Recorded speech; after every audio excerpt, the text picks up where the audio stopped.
السلام عليكم ورحمة الله وبركاته. ازيكم حبايبي؟ عاملين ايه؟ يا رب تكونوا بخير يا رب وتكونوا كلكم في امان يا رب وبحفظ الله يا رب.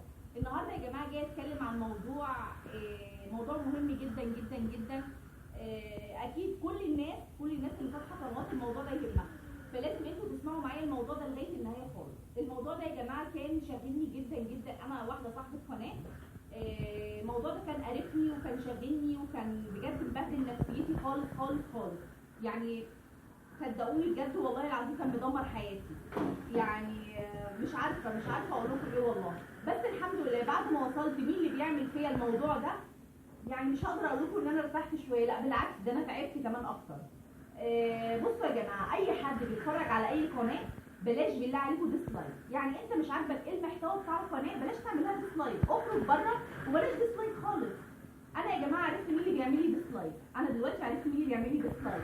وبعد ما عرفت يعني عرفت من اعز الناس ليا، عرفت ان البني ادم ده بيعمل لي اعز بني ادم ليا بيعمل لي ديسلايك. انتوا طبعا هتستغربوا بعد ما تعرفوا مين اللي بيعمل لي ديسلايك وهتنصدموا في نفس الوقت. يعني انتوا هتنصدموا في نفس الوقت مين اللي بيعمل لي ديسلايك. انا في مره قاعده بالصدفه خالص، فبعدين لقيت مريم بنتي بتقول لي، هعرفكم دلوقتي انا عرفت ازاي. لقيت مريم بنتي بتقول لي يا مامي دلوقتي روتانا بتعمل ديسلايك.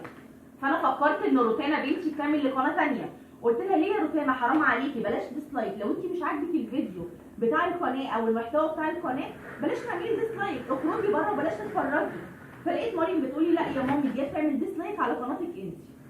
فطبعا اتصدمت صدمه، اقسم بالله لو قعدت اشرح لكم من هنا لغايه السنه الجايه مش هتصدقوا الصدمه اللي انا اتصدمتها. اتصدمت لان يعني اما تبقى الضربه من اعز الناس ليا طبعا بتبقى صدمه. انا مش عارفه امسك نفسي اصلا من ساعه ما عرفت بصراحه، يعني لسه عارفه من ساعه.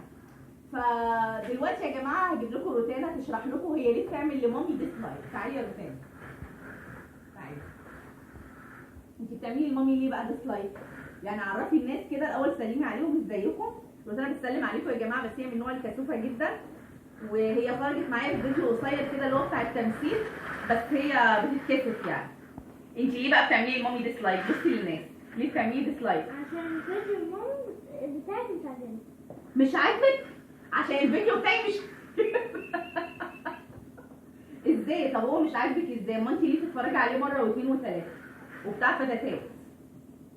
هي مش عاجبها يا جماعه يعني عاجبها. يعني بنتي روتانا ماشيه بالشقلوب شويه، مش عاجبها يعني عاجبها، وعاجبها يعني مش عاجبها، عشان تفهموا بس روتانا يعني. طب يا روتانا طالما الفيديو مش عاجبك يا حبيبتي اللي هو عاجبها يا جماعه، ليه بتعملي ديسلايك؟ مش فاهمه يعني ايه ديسلايك؟ ديسلايك يعني انت كده مش حابه تتفرجي عليه، فاهمه؟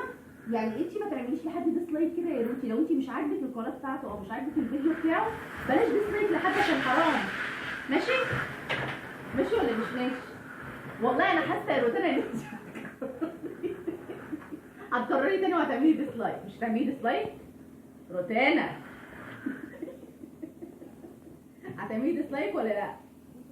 مش هتعملي لحد خالص.